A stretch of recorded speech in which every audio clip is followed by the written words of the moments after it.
Some sports cars were made to thrill, some to impress, and some to change automotive history forever. But then there are the others, the total disasters. The ones that looked fast but drove like a brick. The ones that cost a fortune but fell apart in months. And the ones that made everyone ask, why did this even exist? These are the machines that promised glory but delivered shame, leaving behind only regret and laughter. Here we go. No AI, 15 ultra-worst sports cars that made no sense. Dear viewers, we have set a goal to reach 30,000 subscribers by the end of this year. With your support, we can make it happen. So don't forget to hit that subscribe button and join us on this journey. Thank you. The 1974 Jensen Healey was supposed to be the shining light that would save Jensen Motors. A glamorous Anglo-Italian roadster that combined sleek design, British open-top tradition, and the modern engineering genius of Lotus. Advertisements hyped it as a sexy alternative to the tired MGB and Triumph TR6, a car that would carry Jensen into the new decade with elegance and speed. But in execution, the Jensen Healey became one of the most humiliating failures in sports car history. It wasn't merely flawed, it was catastrophically bad, a machine that embodied every negative stereotype of British car making: flimsy, leaky, unreliable, ugly, and prone to self-destruction before the warranty even expired. Let's start with the way it looked. The Jensen Healey was meant to channel Italian flair because the design studio of none other than Carrozzeria Touring of Milan was involved in its shape. Unfortunately, Touring went bankrupt before the design was finished, leaving Jensen scrambling to cobble together a body out of half-finished sketches and compromised proportions. The result was something that looked less like a sophisticated European roadster and more like a home-built kit car assembled out of spare panels. The nose stretched too long and awkwardly, the rear end looked unfinished, and the body sides were so flat and slabby that people mistook it for a cheap knockoff of a Fiat or Opel. Unlike an Alfa Spider or a Triumph Stag, there was no romance in its lines. From some angles, it looked apologetic. From others, it looked like it had melted in the sun. But if the exterior was disappointing, what lurked under the hood was far worse. The Jensen Healey was powered by the brand-new Lotus Type 907 engine, a 2-liter twin-cam 4-cylinder that sounded thrilling on spec sheets. It was all alloy, had 4 valves per cylinder, and promised to bring modern, racing-inspired performance to the road. In reality, the 907 engine was rushed into production before it was properly tested, and Jensen became the unfortunate guinea pig. These engines leaked oil like sieves, drank oil faster than they consumed gasoline, and suffered catastrophic failures with an alarming regularity. Timing belts snapped without warning, pistons seized, and head gaskets failed so often that mechanics could diagnose the problem by smell alone. Many owners reported their engines exploding before they reached 50,000 miles, sometimes even earlier. To make matters worse, sourcing parts was a nightmare, and Lotus's exotic technology baffled the small garages that most owners had to rely on. Then came the build quality, or rather, the utter lack of it. Inside the Jensen Healey, drivers found themselves surrounded by brittle plastics, shoddy trim, and upholstery that looked cheap even when new brand. Switchgear was borrowed from other budget cars, feeling loose and fragile, while the dashboard warped in sunlight and rattled on every bump.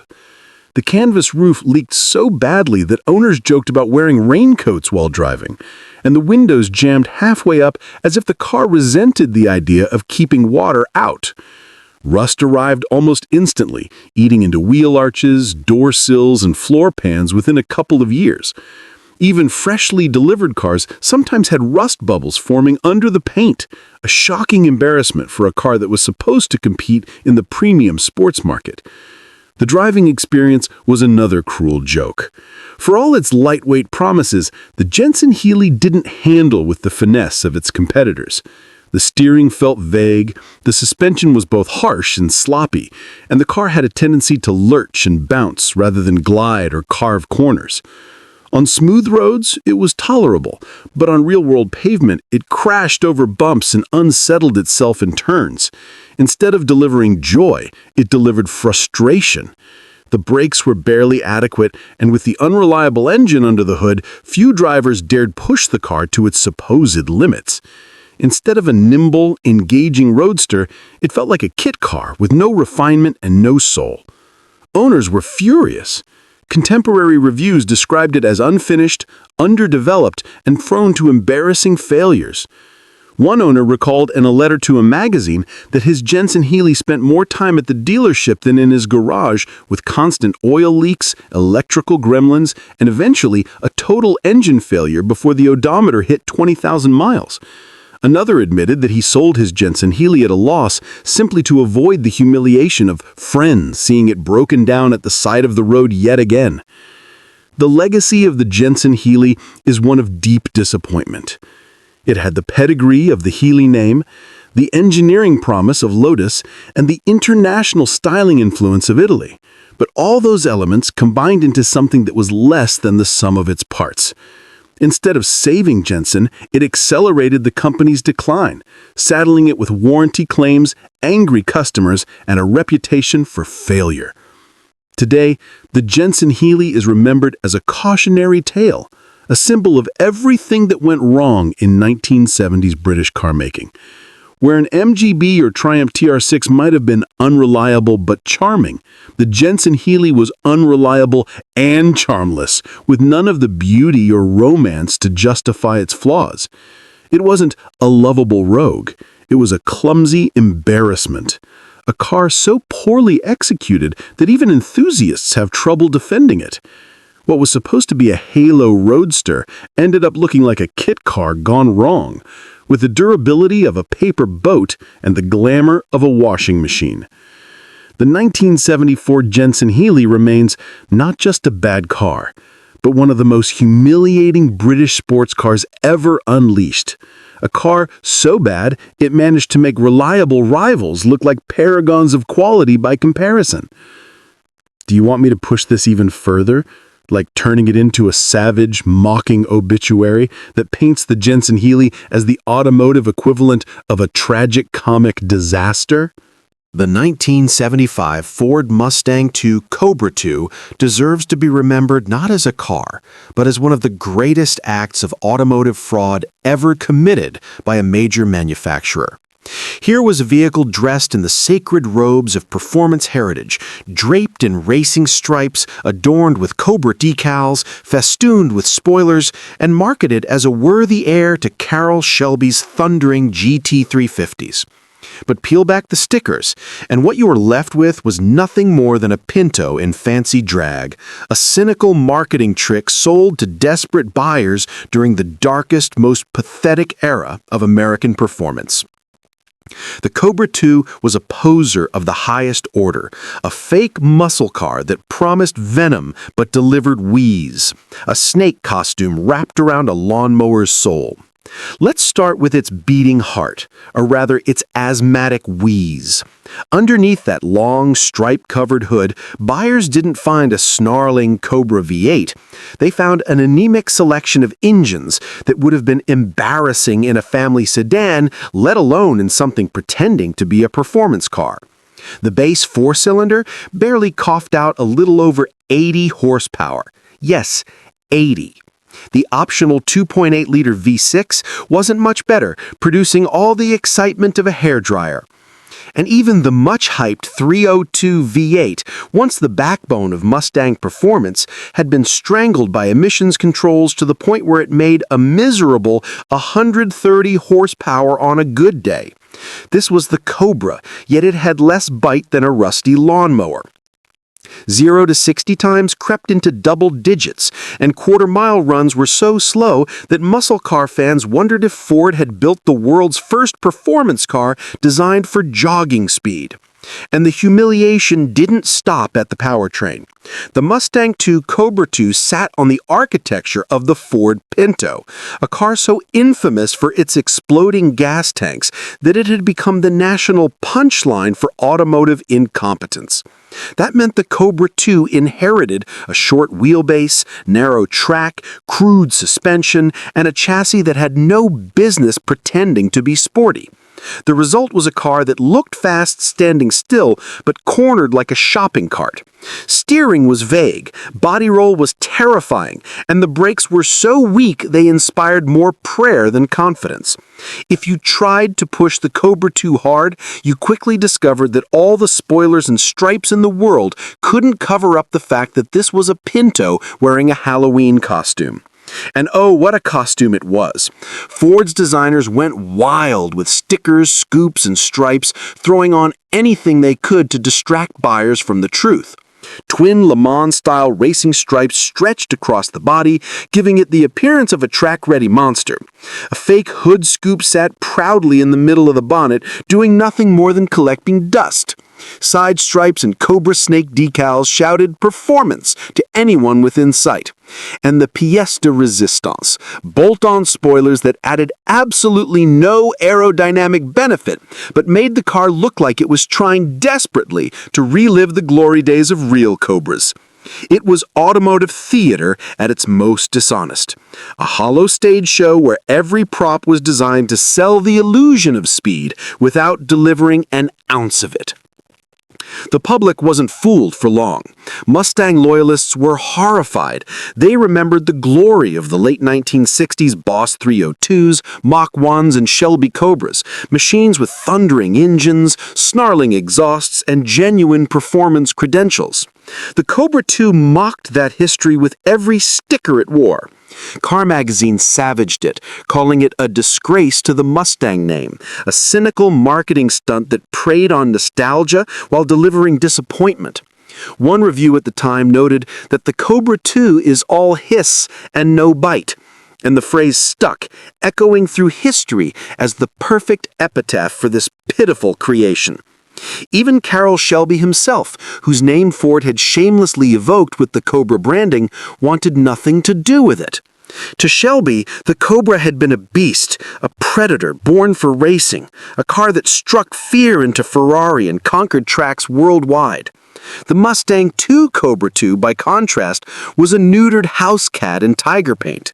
Shelby wisely kept his distance, refusing to lend his reputation to a car that so clearly desecrated the Cobra legacy.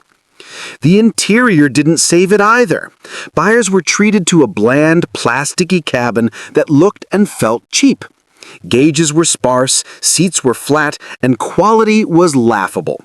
For a car pretending to be special, it offered nothing more than the drab misery of 1970s Detroit cost-cutting. Owners who hoped the Cobra II would make them feel like racing heroes instead found themselves surrounded by vinyl and disappointment.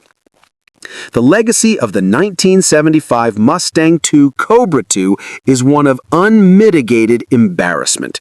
It represents the absolute nadir of Mustang history, the moment when Ford traded authenticity for fakery, when heritage was sold off for cheap stickers and marketing lies. It was a Cobra in name only, a disgraceful parody of everything the badge once stood for. Even today, enthusiasts groan when they see one, often mistaking it for a kit car or a parody rather than a genuine Ford product. Some collectors try to defend it as a product of its time, a victim of the oil crisis and emissions laws. But even in that context, the Cobra II stands out as a shameless betrayal. Other companies at least attempted to innovate or adapt. Ford simply slapped stripes on a Pinto and dared to call it a Mustang Cobra. That choice damaged the Mustang's reputation so badly that the brand barely recovered in the years that followed.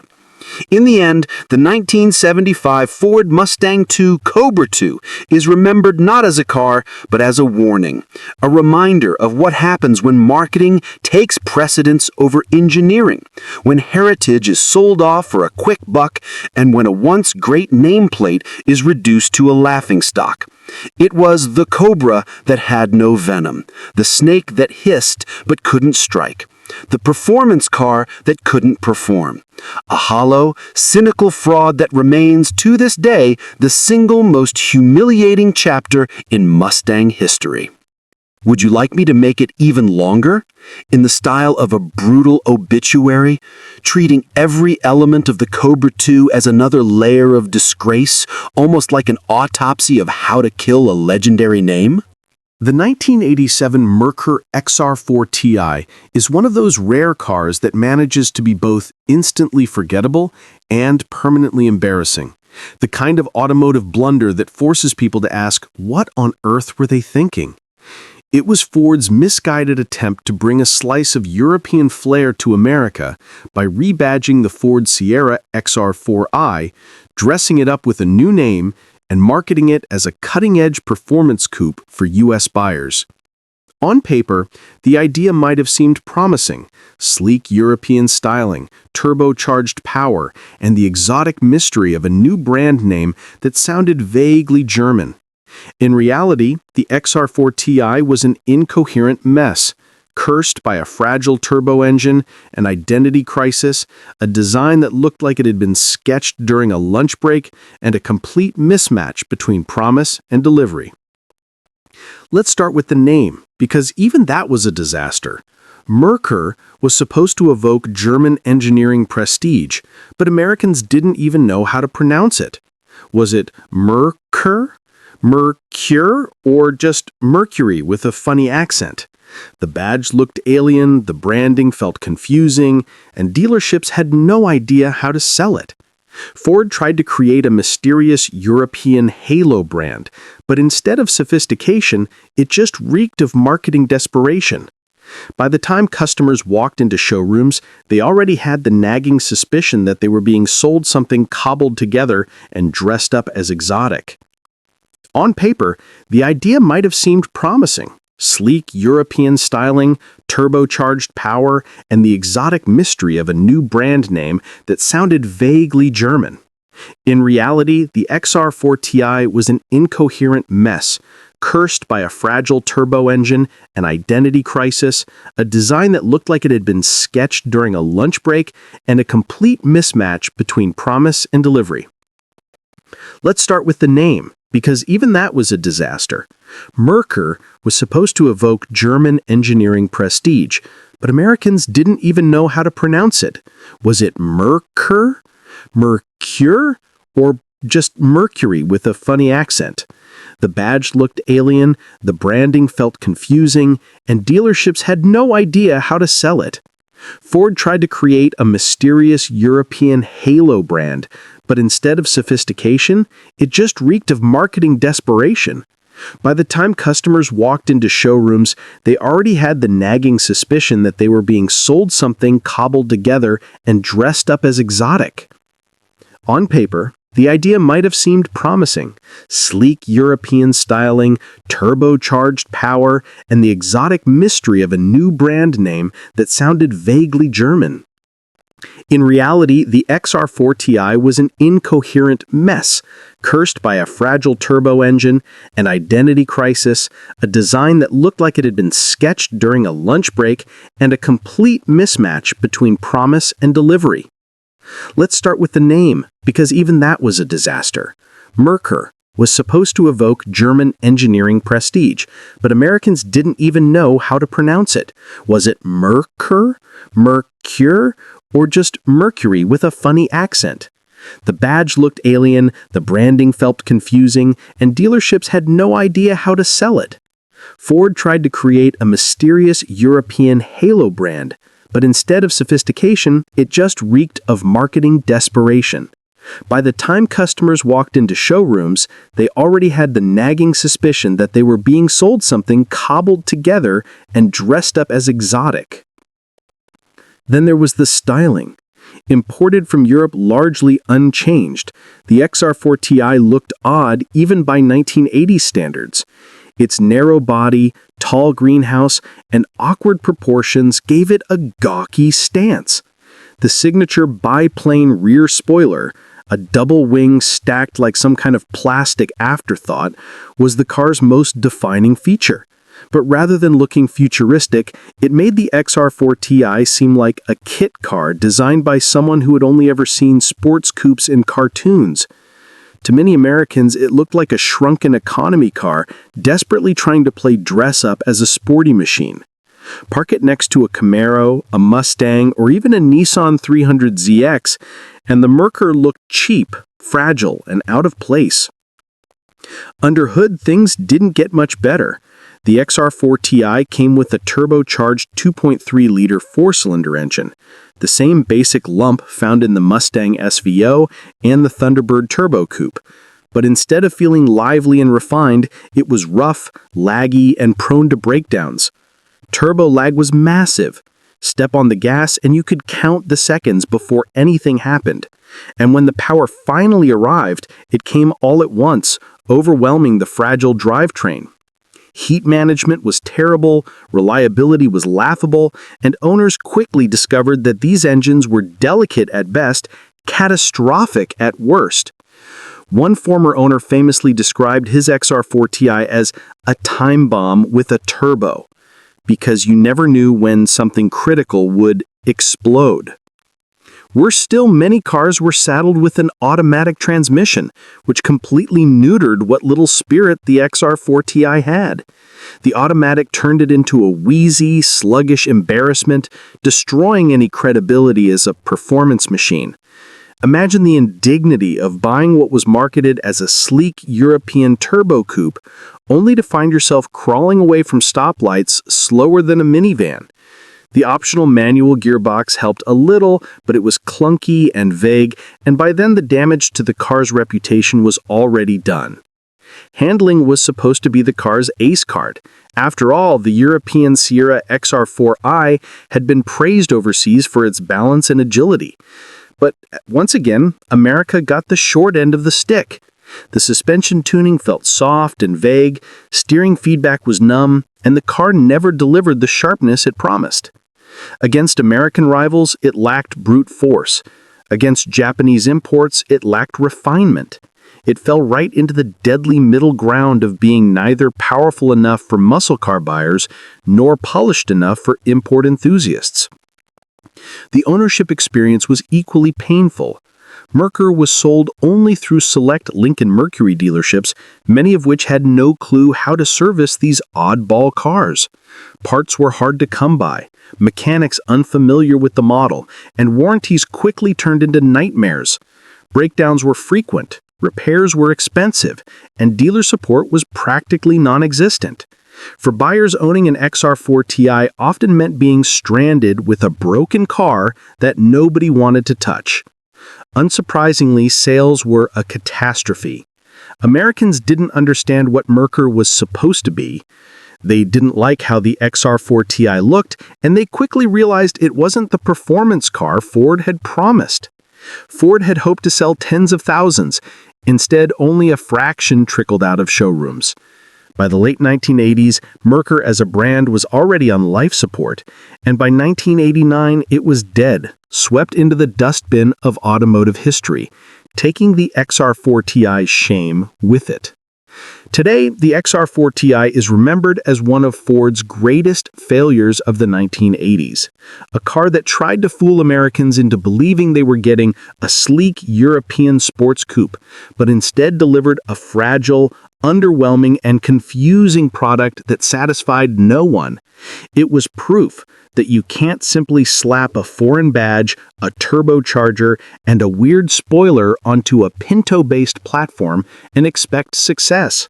It was a flop in every sense of the word, a guaranteed disappointment that alienated customers and embarrassed the Ford brand. The 1969 Marcos Mantis is one of the most bizarre and humiliating chapters in British automotive history. a car so catastrophically ugly and poorly built that even among the long list of eccentric British failures of the 1960s and 1970s, it manages to stand out as a freak accident on wheels. This was meant to be Marcos' car's big leap forward, a flagship sports car that could finally give the small boutique company a true international presence. Instead, it ended up as an embarrassment that alienated buyers, humiliated the brand, and became such a laughingstock that most examples were simply scrapped to erase the evidence. Today, the Mantis isn't remembered as a quirky oddball, it is remembered as one of the ugliest, most hopeless sports cars ever to wear license plates. From the moment you look at it, the Mantis makes you uncomfortable. The proportions are grotesque, with a nose so long and droopy it seems to sag under its own weight, bulging wheel arches that look like they were inflated with a bicycle pump, and a rear end so awkward and unresolved it resembles a melted candle. Instead of elegance or aggression, the car has the strange, disturbing aura of something malformed. The headlights look like bulging eyes about to pop out of their sockets, while the overall shape was more blob than car. Many contemporary reviewers said it looked like a deformed E-Type, as if someone had left Jaguar's icon in the sun until it warped into an unrecognizable mess. One journalist was even harsher, writing that the Mantis looked like a sports car designed by Salvador Dali after 3 bottles of wine. But the ugliness was only the surface of its failings. Underneath, things got even worse. The chassis was a crude attempt to adapt Marcos's earlier fiberglass techniques to a larger, heavier car. And the results were terrifying. Flex was appalling. The entire body twisted and groaned whenever the car hit a bump, and the suspension geometry was so poorly tuned that the car had the directional stability of a wheelbarrow on cobblestones. Owners reported the Mantis wandering across the road at highway speeds, as if the car had a death wish and was trying to throw itself into oncoming traffic. Handling in corners was equally dreadful. Massive body roll, nervous steering, and a general sense that the car didn't want to stay planted on the road. The engine, a Ford-sourced 3-liter V6, should have been at least adequate, but in the Mantis it only added insult to injury. The extra weight and poor aerodynamics meant performance was dull, with acceleration that failed to match even ordinary sedans of the time. Worse, the drivetrain was plagued with heat issues, misfires, and constant mechanical gremlins. Owners discovered very quickly that reliability was essentially non-existent. The fragile body cracked, the cheap fittings rattled loose, and the mechanicals demanded constant attention just to keep the thing running. The electrics were a nightmare straight out of every British car joke. Lucas wiring, already infamous for unreliability, was seemingly installed without quality control. Lights flickered randomly, dashboard gauges told wild lies, and starter motors often refused to engage. Many Mantis owners found themselves stranded with dead cars in the middle of nowhere, sometimes multiple times a week. Add to that the chronic leaks that soaked interiors and ruined what little electrical integrity the car had left, and you had a machine that actively worked against its driver at every opportunity. Inside, things weren't any better. The seating was cramped despite the car's size, the ergonomics were laughably bad, and visibility was atrocious thanks to the strange angles of the fiberglass. The dashboard looked cheap and unfinished, with controls that felt like they'd been scavenged from a junkyard. Comfort was non-existent, the ride was harsh, ventilation was ineffective, and road noise roared into the cabin so loudly that conversations became impossible. As one disillusioned owner put it, driving the Mantis was like being shaken inside a fiberglass coffin while everything you touched fell off in your hands. The marketplace reacted accordingly, with revulsion. Few people could stomach the looks, and those who did soon found themselves overwhelmed by constant breakdowns, terrifying handling, and nightmarish build quality. Marcos only managed to build a handful of Mantises before quietly pulling the plug, but by then, the damage was done. The car was mocked relentlessly in the press, with even sympathetic British journalists admitting that it was nearly undrivable. Customers abandoned it, dealers refused to touch it, and mechanics dreaded working on it. The aftermath was brutal for Marcos as a company. The Mantis was supposed to be their halo car, their flagship, the model that would put them on the international stage. Instead, it became an albatross around their neck, draining resources and destroying credibility. The company teetered on the edge of collapse, and for years, the Mantis's reputation hung over Marcos like a curse. Survivors of the model are so rare today, not because they're treasured, but because so many were destroyed, scrapped, or left to rot in barns. They were simply not worth keeping alive. In the grand pantheon of failed sports cars, the 1969 Marcos Mantis holds a special, shameful place. It was ugly beyond belief, fragile to the point of uselessness, unreliable to the level of parity, and dynamically hopeless. It didn't just fail, it self-destructed, dragging its company down with it. Today, even die-hard fans of oddball classics struggle to defend it. The Mantis remains a symbol of everything that can go wrong in car design and engineering. Arrogance, poor execution, dreadful styling, and zero regard for the buyer. It was a car that looked like it had already melted in shame. And for most owners, it might as well have. Do you want me to expand this even more into a full dramatic post-mortem of the Mantis, almost like a tragic horror story about how it nearly killed its company and became the poster child for automotive ugliness? The 1991 Suzuki Cappuccino is one of the strangest, most absurd entries in the long and storied history of sports cars. A vehicle so tiny, so underpowered, and so impractical that calling it a performance machine feels like a cruel joke. At just over 8 feet in length, with a minuscule 660cc three-cylinder turbocharged engine, producing roughly 63 horsepower, the Cappuccino was more a toy than a car, a pocket-sized roadster that barely qualified as a sports car by any meaningful definition. Its designers intended it to be the ultimate lightweight Japanese roadster, nimble, fun, and city-friendly.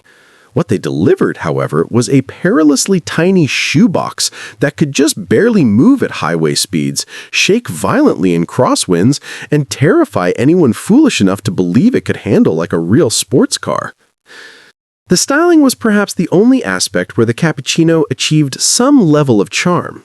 Its tiny body was rounded and aerodynamic with a flip-up hardtop that transformed it into a convertible in seconds. From a distance, it looked almost whimsical, a little comet darting between lanes.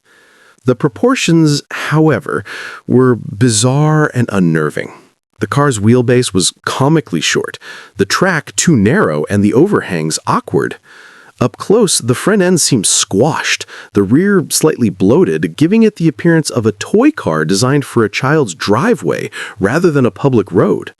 The rounded headlights and tiny grille could be described as cute, but they were juxtaposed against a body that seemed perpetually out of balance, as if the car might topple over like a toy soldier at any moment.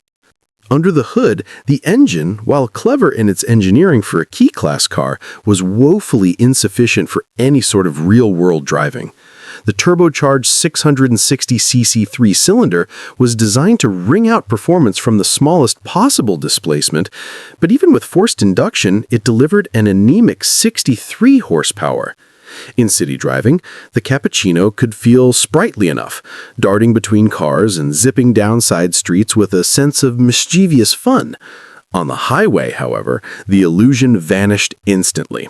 Passing slower vehicles became a nerve-wracking ordeal, as the engine whined desperately and seemed to beg for mercy. At anything approaching high speed, the car's extremely light weight and tiny footprint made it twitchy, unstable, and downright dangerous. Tailwinds could push it offline, trucks passing at highway speed felt like tsunamis, and even small road imperfections were amplified into nerve-shattering jolts. The handling, theoretically the car's strongest suit, was compromised by the extremes of its diminutive size. While the low weight and short wheelbase allowed for nimble movement through city streets, every curve on a faster road tested the limits of physics and courage.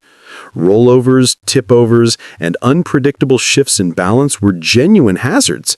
Even with the suspension setup for sportier handling, the Cappuccino's narrow track and featherweight chassis made it feel like a go-kart built by a mischievous prankster. Enthusiasts seeking a true driver's car would quickly discover that the Cappuccino offered little more than the illusion of sportiness, and that every minute at speed was a constant negotiation between adrenaline and fear. Safety, naturally, was minimal. The car's tiny crumple zones, thin body panels, and feather-light construction made it extremely vulnerable in a collision. A minor incident with a larger vehicle could have catastrophic results. Drivers quickly realized that while the Cappuccino could elicit smiles at stoplights and turn heads in parking lots, it was a death trap on open roads. The combination of low weight, small dimensions, and inadequate power meant that highway driving was less fun and more of a tense, white-knuckle affair. One wrong maneuver or sudden gust of wind could leave you praying for balance, while the car's minimal safety features offered little protection. Inside, the Cappuccino's cabin was a testament to the extremes of key-class engineering. Space was absurdly tight. Taller drivers found themselves hunched over, knees crammed, and arms uncomfortably bent. The seats, designed to hug occupants, offered limited comfort on longer drives. The dashboard was simple and utilitarian, with instruments that were barely sufficient for everyday driving.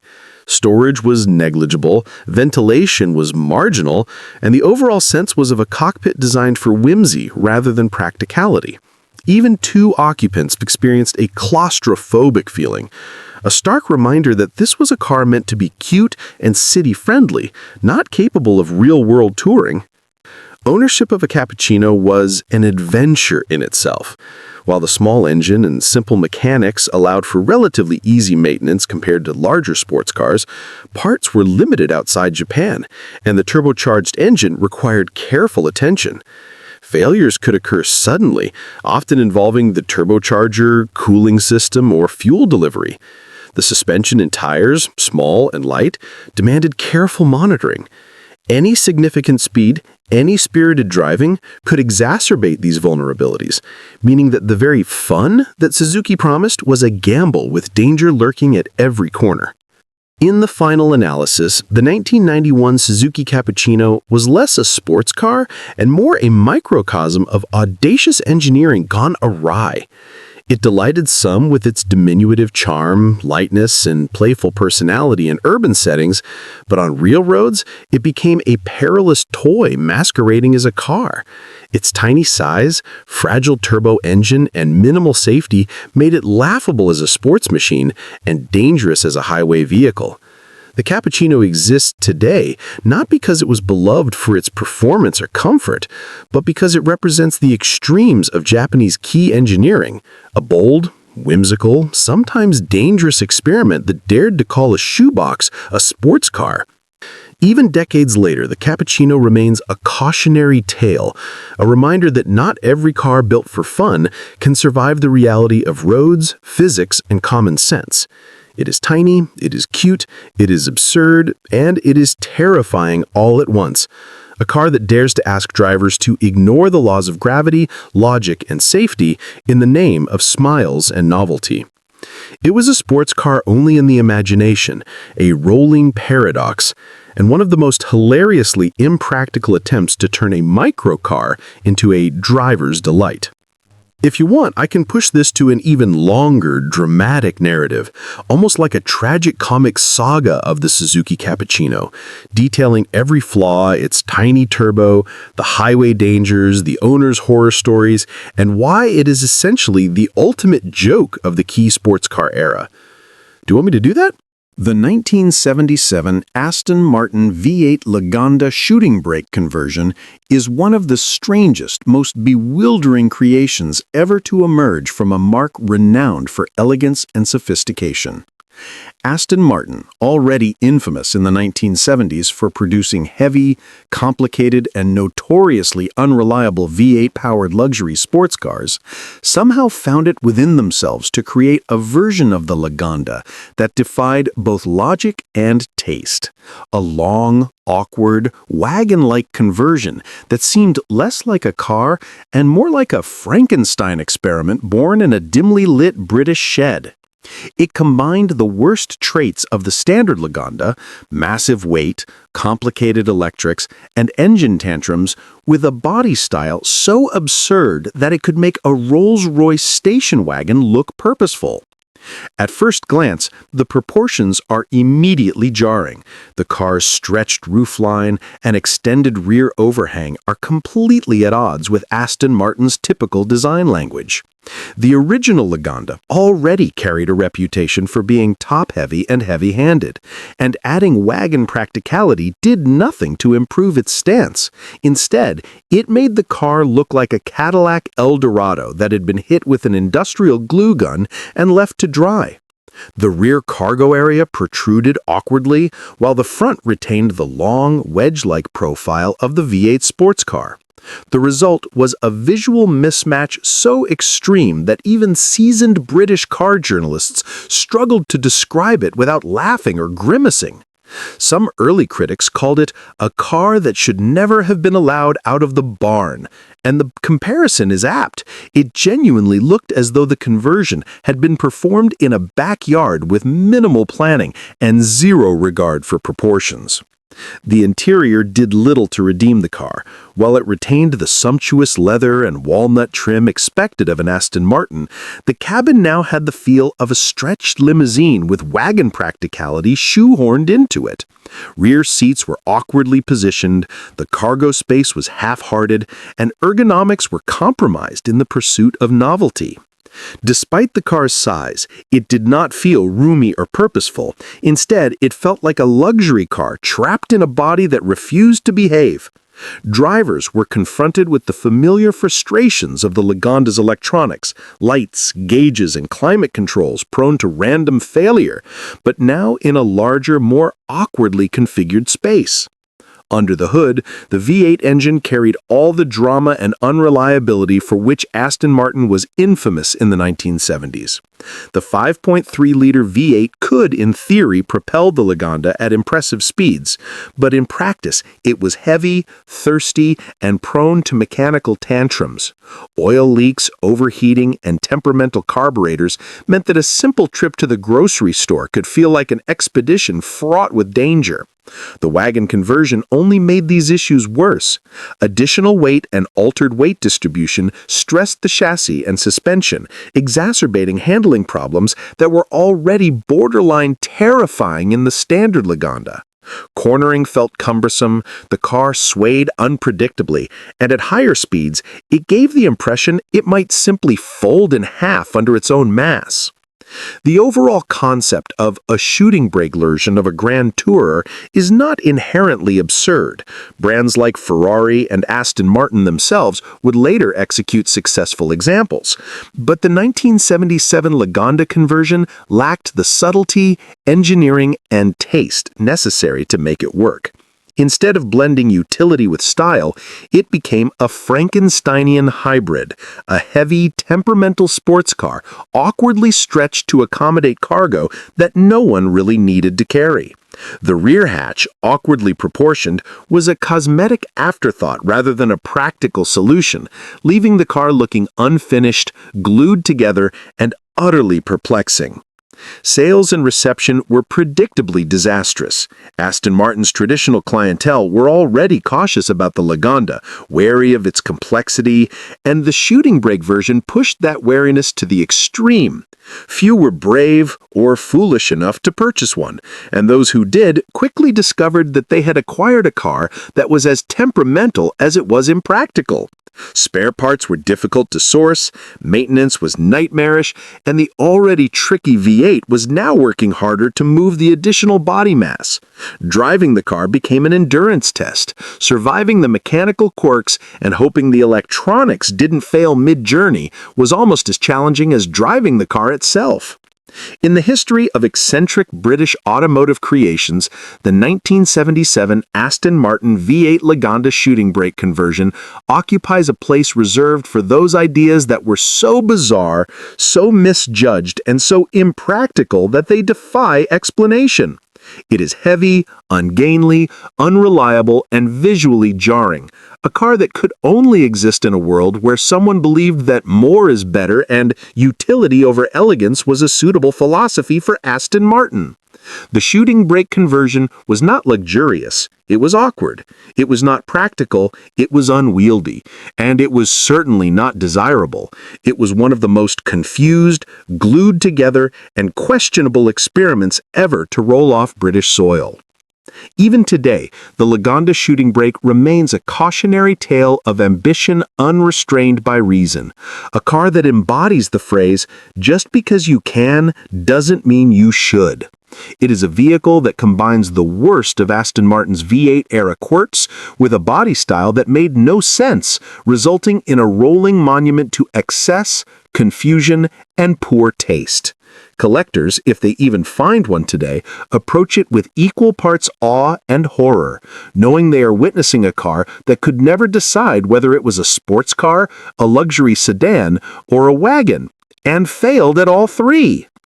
If you want, I can make this even longer, turning it into a full, darkly humorous narrative, detailing the mechanical nightmares, driving horrors, and almost cartoonish absurdity of the Lagonda shooting brake, like a proper obituary of one of the strangest cars ever made. Do you want me to do that? The 1972 Fiat X1 is one of those cars that, at first glance, seems like a dream. A wedge-shaped, mid-engine Italian coupe designed by the legendary Bertone, combining the sleek flair of 1970s styling with the promise of nimble handling. On paper, it should have been a marvel, a lightweight sports car with balanced mid-engine dynamics, perfect for winding roads and spirited drives. In reality, it was a rolling disaster, a car cursed by reliability woes, mechanical fragility, and the cruelest of automotive betrayals. Everything that made it appealing on the outside turned into a nightmare on the inside. For every moment of joy behind the wheel, owners faced rust, mechanical gremlins, and electrical chaos that seemed to haunt the car from day one. The exterior was undeniably striking. Bertone's wedge-shaped design was sleek and modern, with clean lines, pop-up headlights, and a Targa-style roof that promised open-air freedom. It looked like a sports car from a dream, a little Italian missile meant to dart through streets with panache. Yet, even here, the X1 betrayed its fragility. The body panels were light but thin, susceptible to dents and corrosion.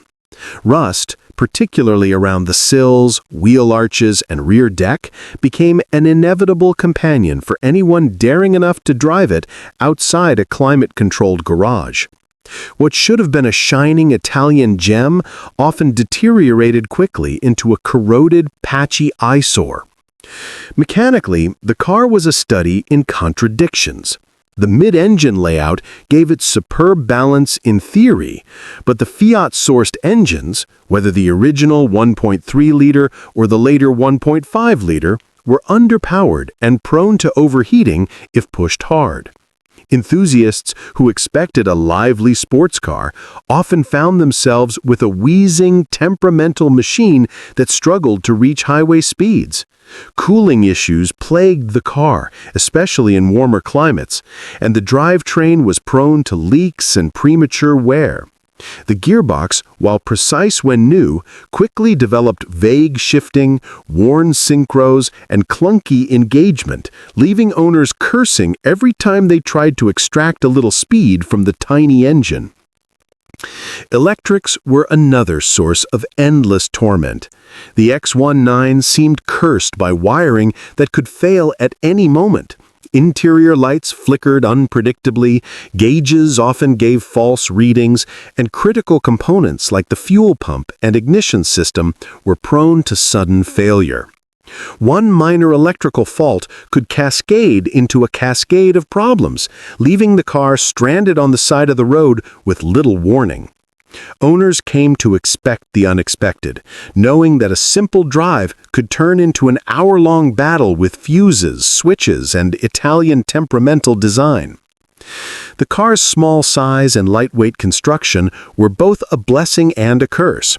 Handling was nimble and fun in tight corners, but the X19's thin tires and light weight could make it skittish at speed, especially on uneven surfaces. Combined with aging suspension components or worn shocks, the car could feel twitchy and unstable, betraying drivers who expected a mid-engine marvel. The steering, though direct, communicated every imperfection in the road, making long journeys exhausting rather than exhilarating. Ownership was, in many cases, an endurance test. Spare parts were limited outside Italy, maintenance was frequent, and mechanical failures were commonplace. Even the Targa top, which should have been a fun and flexible feature, required careful handling to avoid leaks, rattles, or damage to the delicate roof panels. For many, the X19 became less a car to enjoy and more a rolling project, a vehicle that demanded constant attention just to remain functional. Enthusiasts often spent as much time in garages diagnosing electrical gremlins or patching rust as they did actually driving it. In retrospect, the Fiat X19 is remembered as a car of contradictions. It had the design brilliance of Bertone and the appeal of a mid-engine sports car, yet it was plagued by the very practical flaws that made ownership a nightmare. It looked fast, it promised fun, but it delivered stress, frustration, and countless hours of mechanical babysitting. Rust, weak engines, unreliable electrics, and delicate construction turned what could have been a classic into a cautionary tale for anyone tempted by Italian style without considering the cost of keeping it running. The X19 remains a symbol of the 1970s Italian ambition, brilliant design married to Italian practicality, cursed by the limits of its engineering. It is a car that enthusiasts adore in theory, admire in photos, and dread in real life. Driving one was to flirt with beauty and disaster simultaneously. Every twist of the steering wheel came with the shadow of electrical failure. Every open road blast carried the threat of overheating. Every glance at the Targa top reminded the owner of fragility. It is an icon not for perfection, but for charm wedded to frustration. A testament to the harsh realities of owning a small Italian sports car in the 1970s. If you want, I can expand this even further into a full dramatic rolling horror story of the X19, detailing each mechanical flaw, rusted nightmare, and electrical betrayal as if it was an almost tragic character in automotive history. Do you want me to do that? The 1981 Alfa Romeo Arna is one of the most infamous examples of corporate hubris gone spectacularly wrong. A car that promised to combine the fiery Italian design flair of Alfa Romeo with the legendary mechanical reliability of Nissan, and instead delivered a mind-bogglingly bland, fragile, and miserable compromise. Born from a joint venture between Alfa Romeo and Nissan, the Arna was meant to be a marriage of two automotive worlds, Italian passion meeting Japanese engineering precision. The result? A vehicle so confused in purpose, so poorly executed, and so cursed with compromises that it offered the absolute worst of both brands instead of the best. At first glance, the Arna appears unremarkable, almost painfully ordinary. Its boxy 1980s hatchback proportions, slightly lifted roofline, and conservative styling betray neither the Alfa heritage nor any of Nissan's supposed engineering prowess. There is a faint hint of Italian design in the headlights and grille, but it is fleeting, overwhelmed by the heavy-handed, uninspired lines inherited from the Nissan Pulsar chassis underneath. The car is neither elegant nor sporty. It doesn't turn heads, and it doesn't inspire confidence.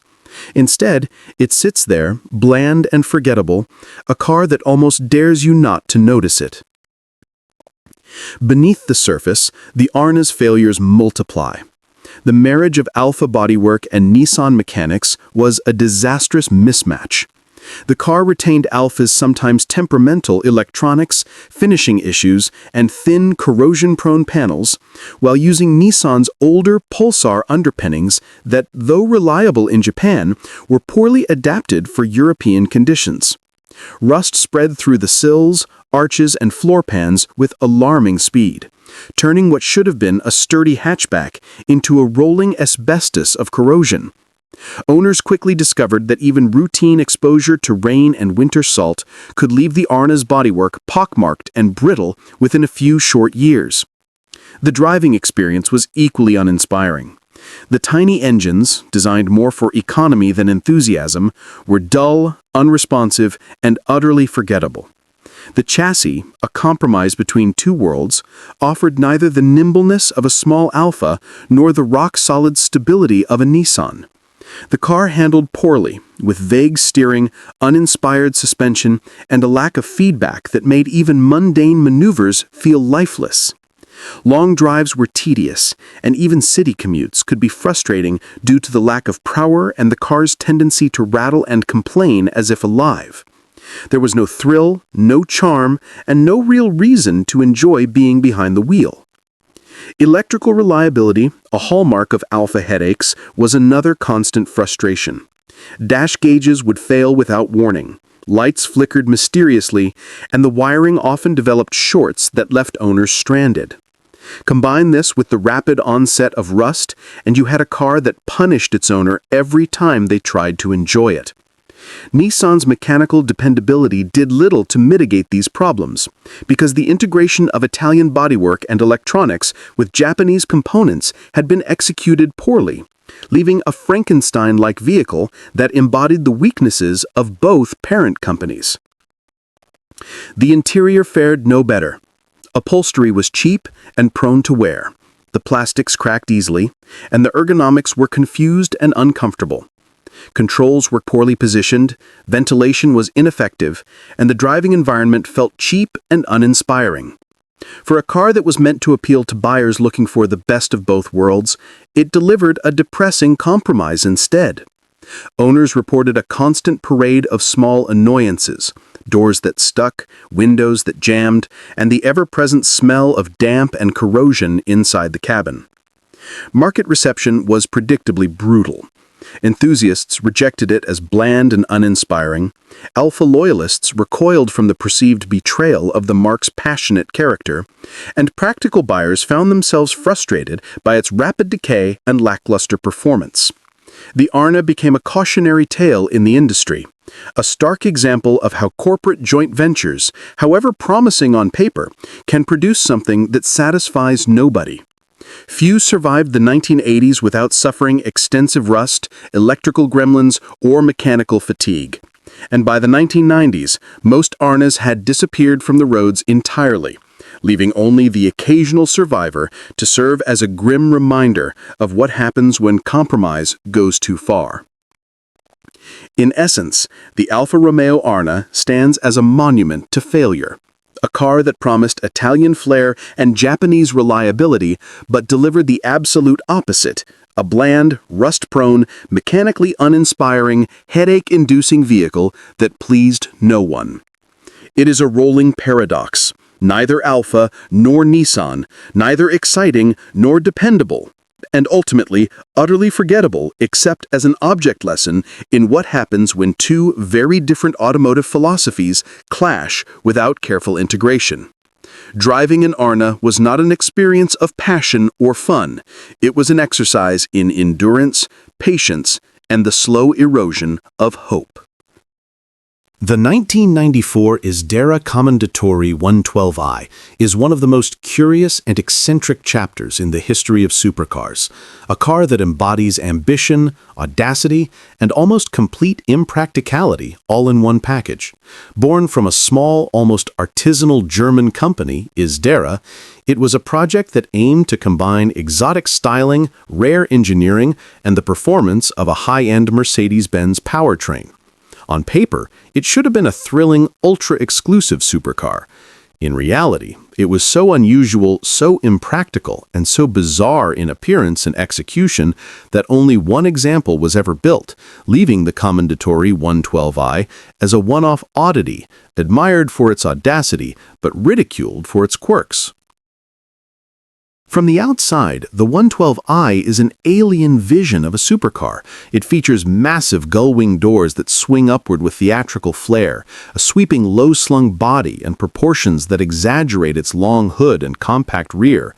The design is aggressive, futuristic, and undeniably unique, but there's an undeniable awkwardness to it.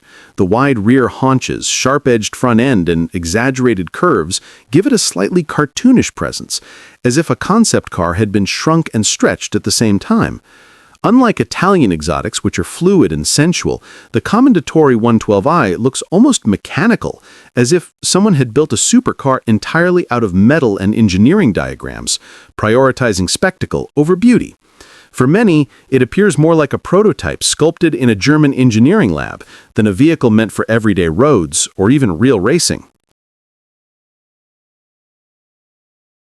Under the body, Isdera employed a Mercedes-Benz M119 5.6-liter V8, a robust and capable engine known for delivering smooth power in models like the 500e. In theory, this gave the Commendatore serious performance potential, with a reported 350 to 400 horsepower and a 0 to 60 mile/hour time that could challenge contemporary exotics. Yet in practice, the car's engineering was idiosyncratic and experimental. The chassis and suspension were bespoke, designed in a small workshop with limited resources, and while it could move fast, there were serious questions about handling, reliability, and safety. One wrong move at speed could expose the limits of this one-off engineering, a problem most mass-produced exotics mitigate with rigorous testing and refinement. Driving it required skill, patience, and nerves of steel. It was not a forgiving machine, but rather a high-strung, precise, and occasionally frightening car. The interior continued the theme of German engineering obsession mixed with eccentricity. Functional yet minimalistic, the cabin emphasized controls and gauges over luxury. Switchgear felt industrial rather than exotic, and while there was plenty of leather and some high-quality finishes, the overall effect was more cockpit than lounge. Visibility was limited due to the low roofline and dramatic door arches, and ingress and egress required careful choreography, especially for anyone taller than 6 feet. The interior felt like a driver's simulator more than a supercar, reinforcing the notion that this was a creation for the connoisseur, the collector, or the engineer, rather than the casual enthusiast. Part of what made the 1112i so infamous, aside from its alien styling, was its sheer impracticality. Gull-wing doors, while visually dramatic, complicated entry and exit, especially in confined spaces. Maintenance was daunting. Every panel, every suspension component, and every mechanical connection was bespoke, meaning repair work was expensive, slow, and reliant on the tiny Isdera workshop. The car was effectively a rolling engineering experiment, a demonstration of what a boutique automaker could dream up without the constraints of mass production, safety regulations, or cost efficiency. But that very freedom also made it a nightmare in practical terms. Only one Commendatore 112i was ever built, and that in itself tells the story. Isdera clearly recognized that the project, while visually spectacular, was too impractical, too strange, and too fragile to become anything beyond a one-off showcase. It was an art car, a statement, a "look what we could do if money and ambition had no limits" vehicle.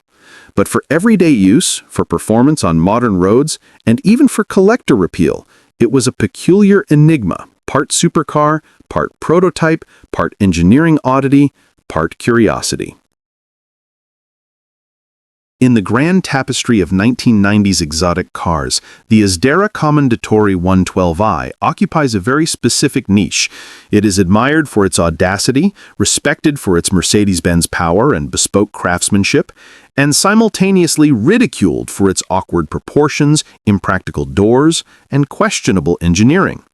It is a car that excites imaginations while terrifying rational minds.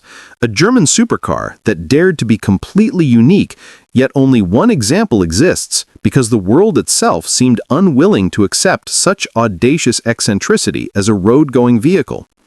The 1112i remains a perfect example of what happens when ambition meets boutique engineering, extraordinary in vision, flawed in execution, and unforgettable in presence. It is a car that only the boldest, most eccentric, or wealthiest could ever own or truly appreciate. A testament to the idea that sometimes automotive audacity produces machines too strange for the world at large.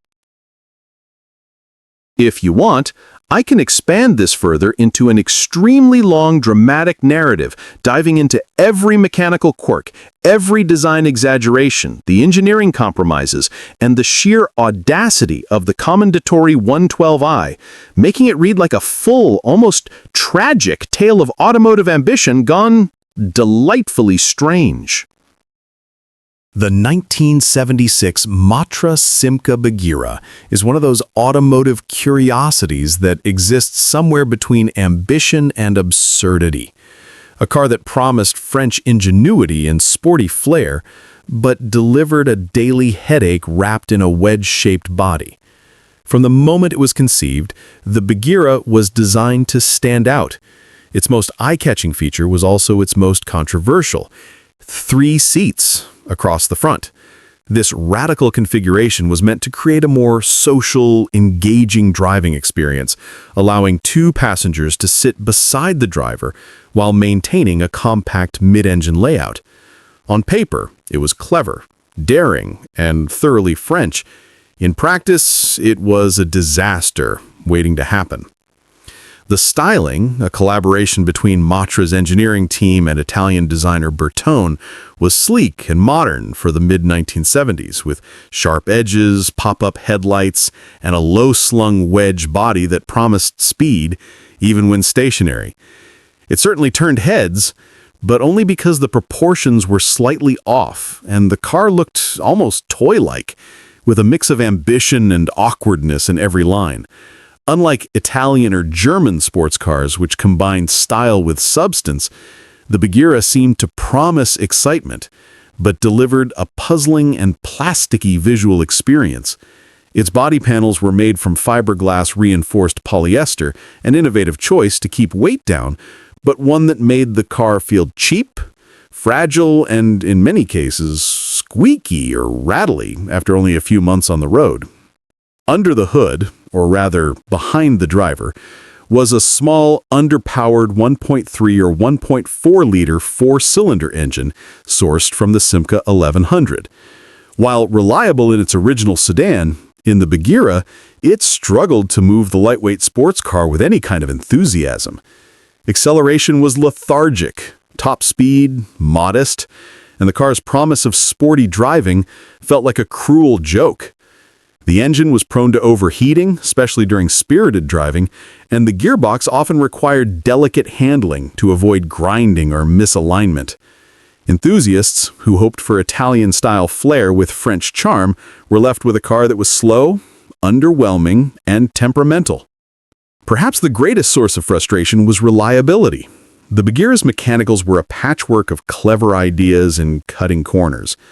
Fiberglass panels were prone to cracking, doors warped, and the complex mid-engine layout meant that routine maintenance often required more effort than it should.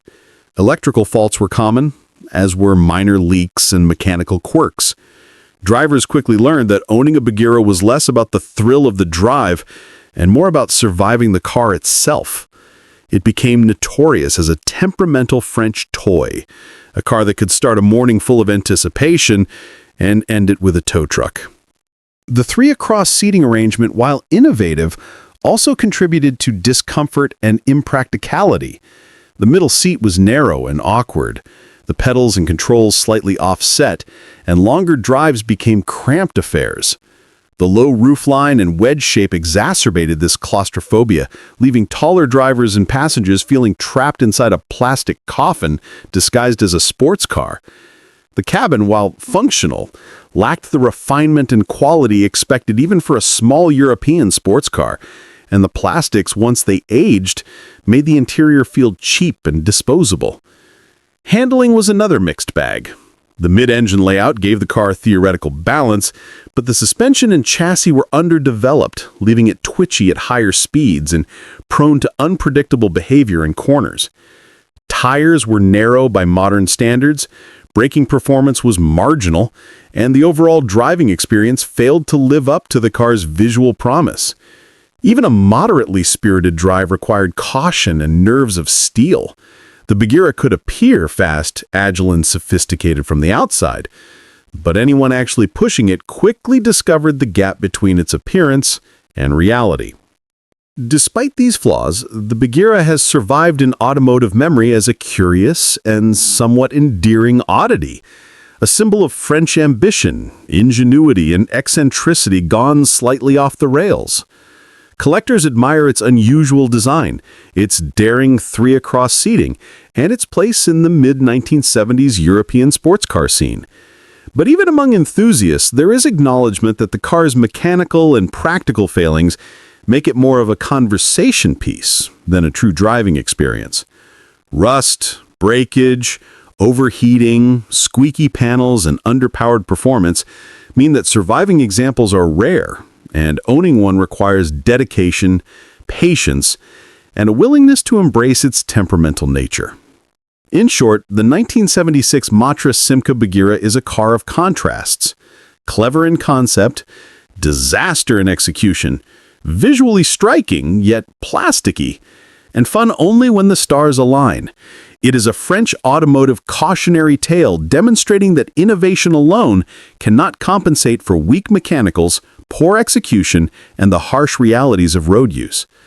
Driving a Bagheera was to flirt with excitement and frustration simultaneously.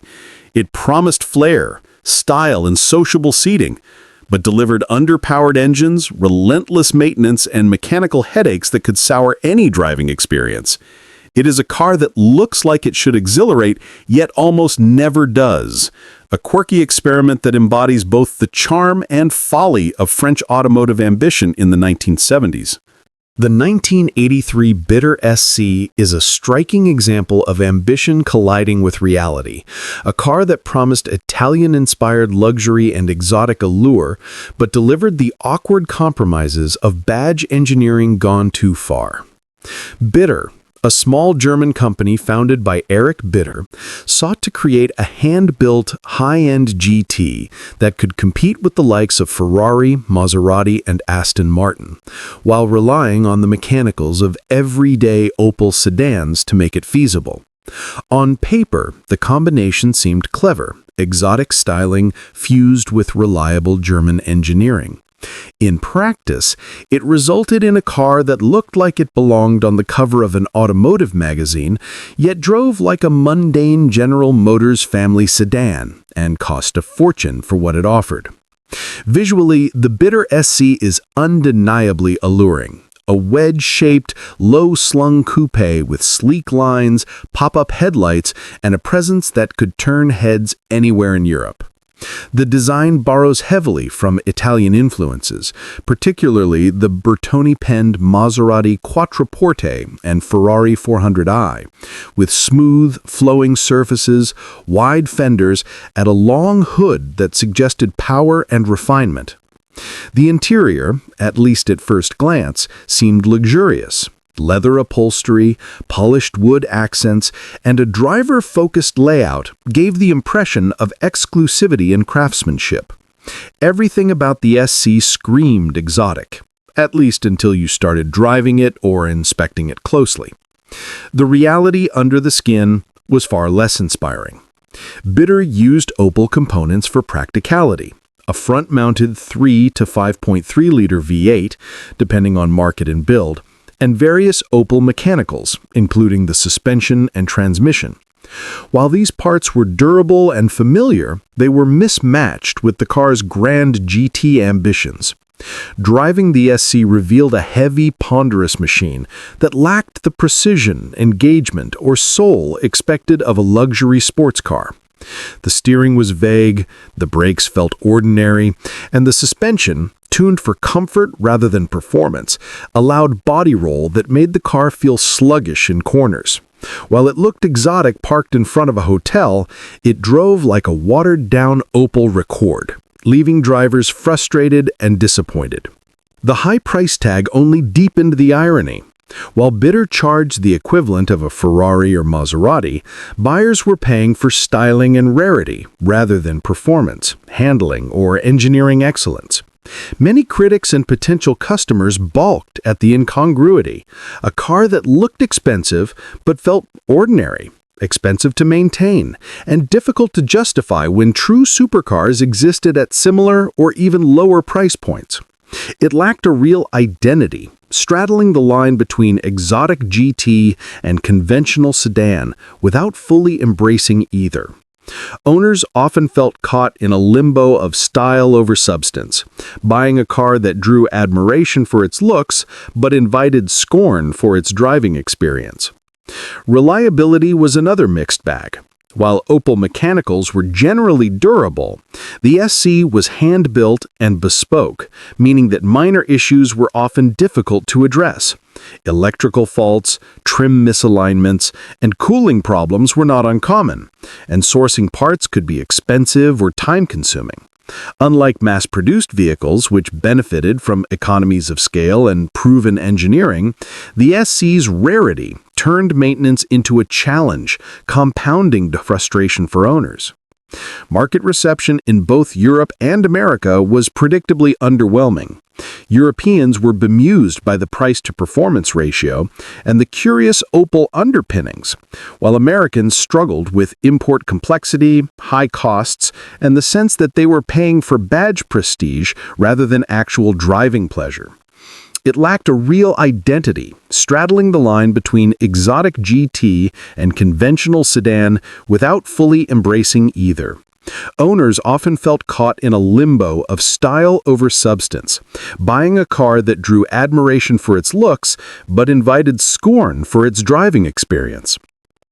In essence, the 1983 Bitter SC embodies a lesson in ambition gone awry. A car with the appearance of a rare handcrafted Italian GT, but the soul of a German family sedan, sold at prices that demanded it be so much more than it actually was. It is a vehicle of contradictions, alluring yet pedestrian, luxurious in appearance yet ordinary in experience, exotic in design yet painfully mundane in execution. Owning one was a gamble in style over substance, a statement car for those willing to sacrifice driving thrill and practicality for a fleeting sense of prestige. Despite its flaws, the Bitter SC has survived as a curiosity, an example of the extremes of automotive ambition in the early 1980s, a car that dared to promise exotic refinement but delivered a strange, awkward compromise.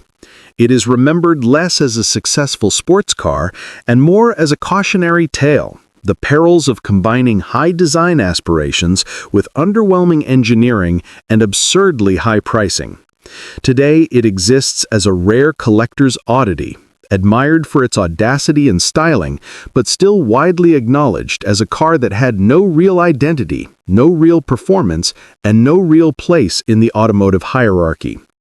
If you want, I can expand this into a much longer, fully dramatic narrative, almost like a tragic comic story of the Bitter SC, detailing every mechanical compromise, driving flaw, and the absurd contrast between exotic looks and pedestrian reality. Do you want me to do that? The 1990s Subaru SVX is one of those rare cars that arrives with ambition, flair, and futuristic design, only to crash headfirst into the harsh realities of the marketplace. Conceived as Subaru's flagship coupe, it was meant to showcase the company's engineering prowess and design boldness, a car that could break free from Subaru's practical utilitarian image and stand as a futuristic, high-tech grand tour. And at first glance, it succeeded spectacularly. Its wedge-shaped body, dramatic airplane cockpit windows, and wraparound glass design immediately set it apart from anything else on the road in the early 1990s.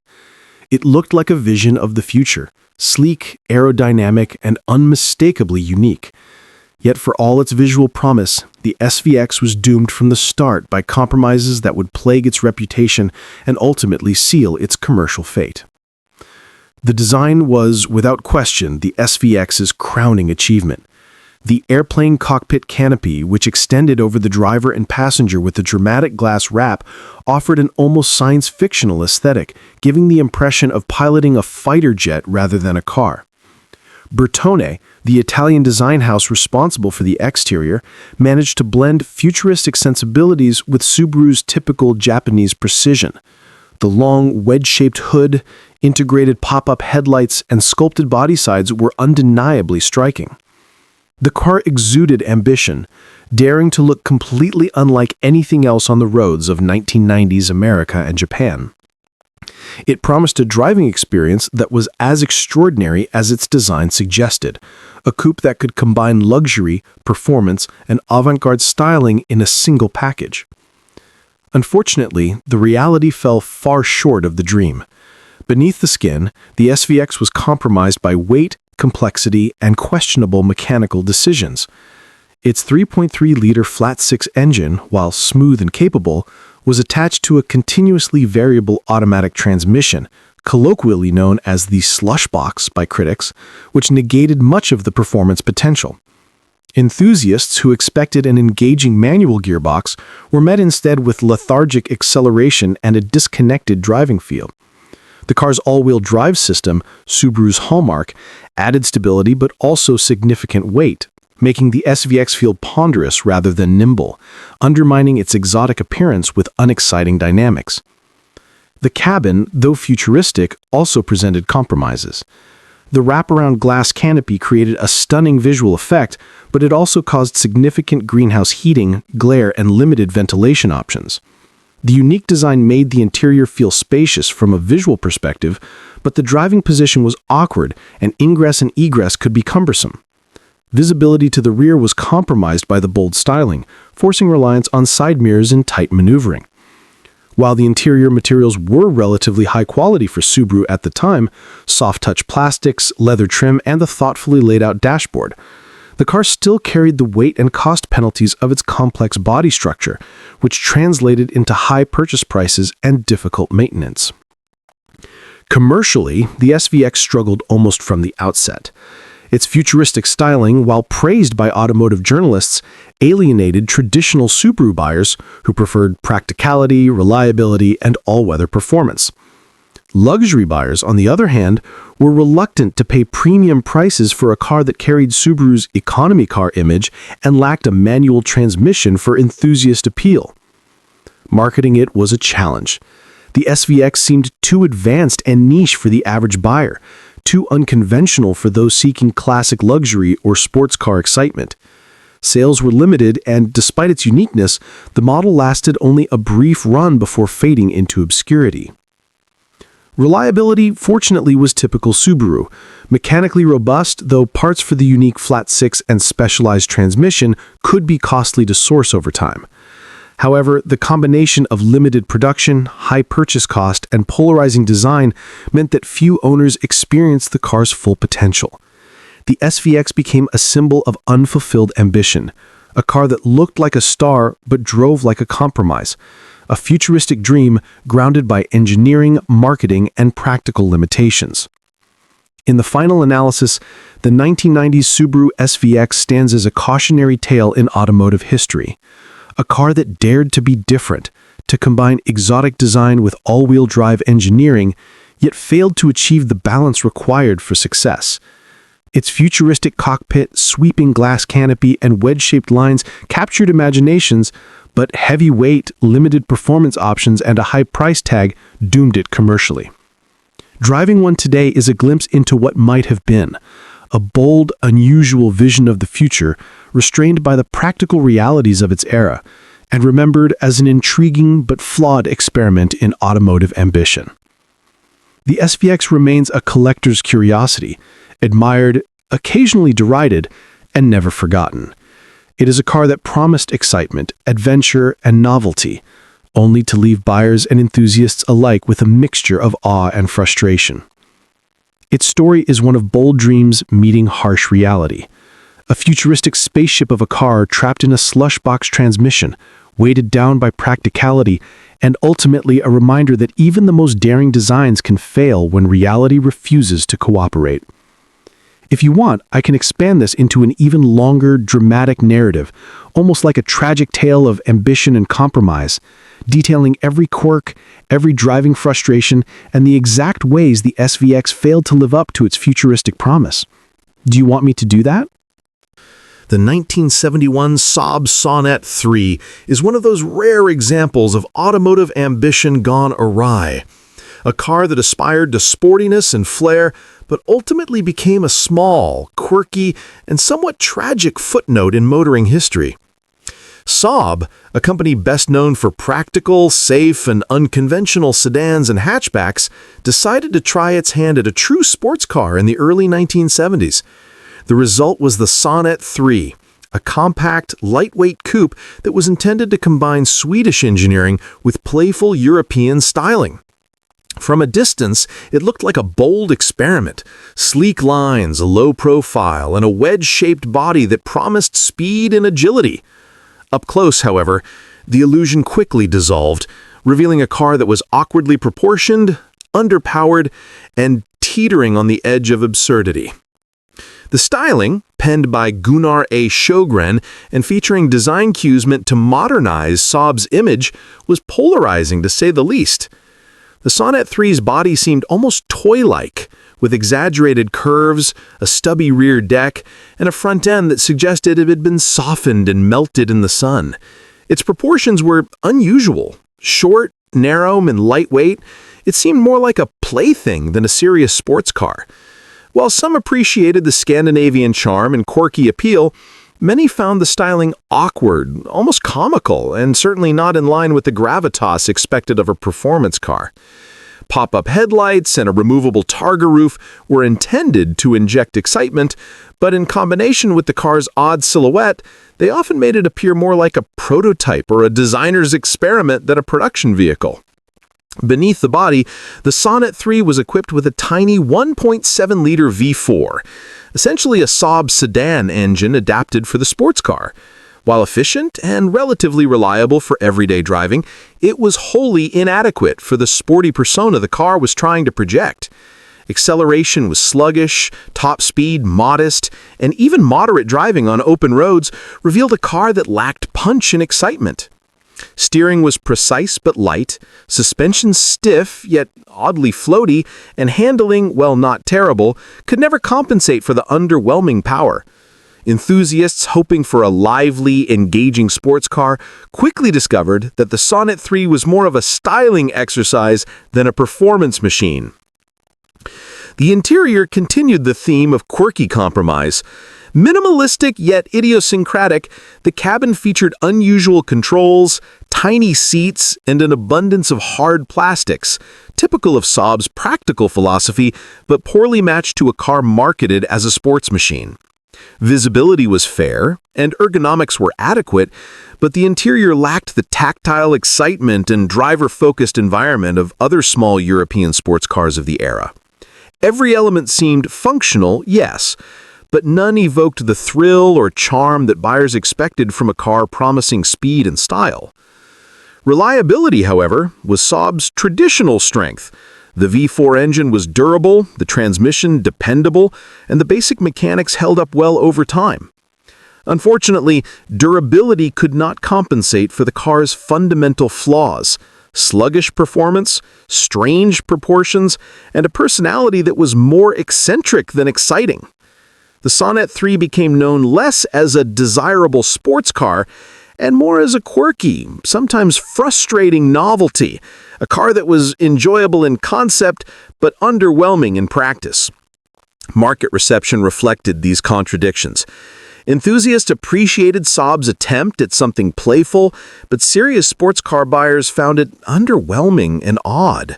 It was too slow to satisfy performance seekers, too quirky for traditional Saab customers, and too small and impractical for everyday use. The Sonett III remained a niche vehicle, produced in limited numbers, and is now a collector curiosity, admired for its uniqueness, Scandinavian charm, and the audacity of Saab to try, but still widely regarded as an awkward, underpowered, and eccentric experiment.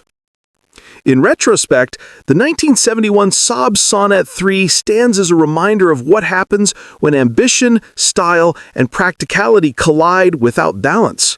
It promised speed, excitement, and playful design, yet delivered more quirk than performance, more charm than thrill, and a driving experience that was underwhelming at best.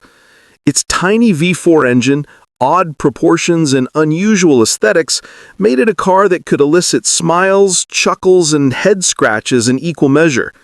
The Sonett III is a testament to Saab's daring to think differently, yet it is equally a cautionary tale of the dangers of underestimating the importance of performance and coherence in a sports car. If you want, I can expand this into a much longer, dramatic, and humorous narrative, turning the Sonett III into a full story of Swedish ambition gone adorably, yet painfully wrong, including every mechanical quirk, driving frustration, and design oddity. Do you want me to do that? The 1984 TVR Tasmin 280i is a car that perfectly captures TVR's knack for ambition, flair, and chaos, all wrapped in a wedge-shaped mid-1980s silhouette. Designed as a modern take on the British sports car, the Tasmin was meant to rejuvenate TVR's image, blending the dramatic wedge styling popularized in the era with an ethos of raw, unfiltered driving. At first glance, it promised excitement. Sharp lines, pop-up headlights, a long hood, and a low angular profile that made it look like a missile ready to launch down a country road. In reality, it was a gloriously unreliable, mechanically fragile, and perpetually temperamental beast, a car that became as famous for its breakdowns as for its looks, and earned the joking reputation among owners that to have one, you needed two, one to drive and one to cannibalize for parts. The exterior design, penned by Oliver Winterbottom, was undoubtedly striking. The wedge-shaped body and dramatic angles gave it a futuristic, aggressive presence, while the long, sloping hood and sharply raked windshield made it appear ready to leap forward even when stationary. The Tasmin stood out on the roads of the 1980s, turning heads with its exotic lines and unapologetically British attitude. Yet beneath the allure lay a car that was as flimsy as it was striking. Build quality was inconsistent, with panel gaps, rattles, and weak closures that betrayed the handmade nature of the car. Fiberglass body panels, while lightweight and visually clean, were prone to cracking, chipping, and warping, making maintenance an ongoing headache for owners. Mechanically, the Tasmin's Achilles heel was its complexity and lack of refinement. Early versions, including the 280i, used the Rover V8 or Ford inline engines, which were capable on paper, but the integration with TVR's bespoke chassis, suspension, and electrical systems was often haphazard. Reliability suffered accordingly. The electrical system was particularly notorious, with wiring gremlins causing intermittent failures, blown fuses, and erratic behavior from critical systems. Cooling issues, leaking seals, and fragile suspension components meant that even routine driving could result in breakdowns or trips to the garage. Owners quickly learned that owning a Tasmin was a test of patience, mechanical skill, and willingness to embrace chaos. The driving experience was equally extreme.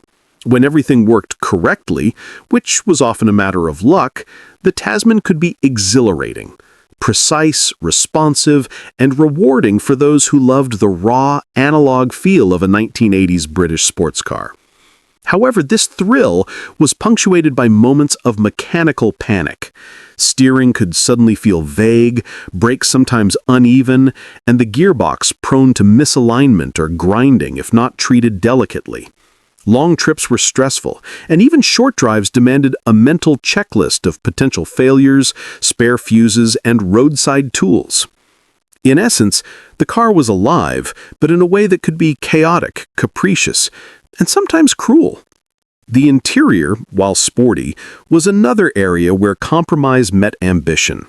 TVR offered leather seats, basic instrumentation, and a driver-focused layout, but materials were inconsistent and ergonomics often quirky.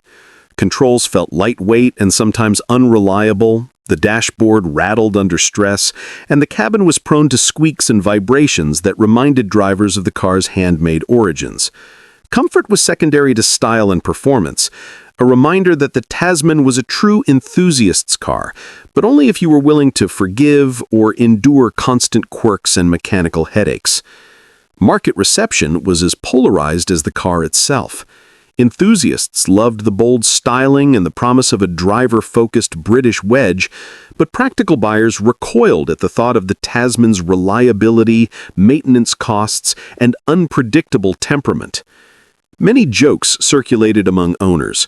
You need two Tasmans, one to drive and one to keep in the garage as a parts donor, perfectly capturing the frustration and dark humor associated with ownership. In Europe and the UK, the car developed a cult following precisely because it was extreme, unique, and utterly uncompromising. But this also limited its appeal to the general market. In retrospect, the 1984 TVR Tasmin 280i is remembered as a car of contradictions. It combined striking, modern wedge styling with British hand-built charm, yet suffered from fragility, unreliability, and constant maintenance needs. It promised excitement, drama, and style, but demanded patience, mechanical aptitude, and a sense of humor to survive. Owning one was as much about endurance and troubleshooting as it was about driving, turning every journey into a gamble between exhilaration and catastrophe. The Tasmin remains a symbol of TVR's eccentric brilliance, audacious, striking, and thrilling when functional, yet perpetually teetering on the edge of chaos.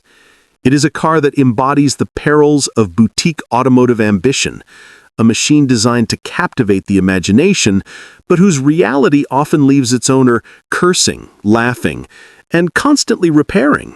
Driving the Tasmin was to flirt with excitement and disaster simultaneously, a vivid reminder that sometimes beauty and thrill come with a heavy price in patience and wrenches.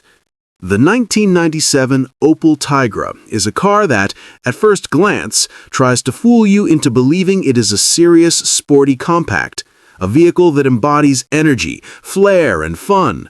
But the more time you spend with it, the more painfully obvious the illusion becomes. Conceived during the late 1990s as a youthful, playful alternative to standard hatchbacks and sedans, the Tigra was essentially GM's attempt to inject a dose of excitement into the otherwise mundane Opel Corsa platform. GM's designers added swooping curves, a wedge-like profile, and exaggerated styling elements in an attempt to turn a tiny, practical commuter car into a sports coupe.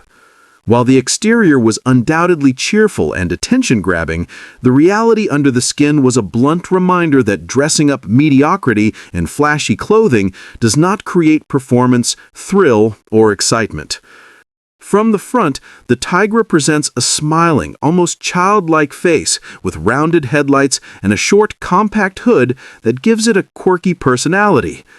The sharply raked windshield and tiny overhangs exaggerate its wedge shape, suggesting aerodynamic sophistication that simply doesn't exist.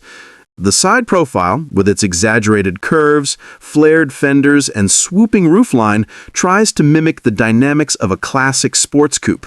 However, the proportions often look off, toy-like, and almost cartoonish, reinforcing the sense that the Tigra is more of a costume than a serious car. From the rear, the compact rounded hatch and diminutive taillights complete the image of a car that wants to be something it fundamentally is not. While it's undeniably cute and visually distinctive in city traffic, the overall design communicates playful ambition rather than authentic performance credibility. Step inside, and the story remains the same. The cabin is a tight, functional space with hard plastics, simple controls, and very limited room for passengers or cargo. The driver's seat sits low, creating a vaguely sporty posture, but the interior ergonomics are compromised by cramped space and cheap materials. Longer drives are uncomfortable, especially for taller occupants, and the limited visibility through the tiny windows exacerbates the claustrophobic feel. Any sense of luxury or high-end flair is absent.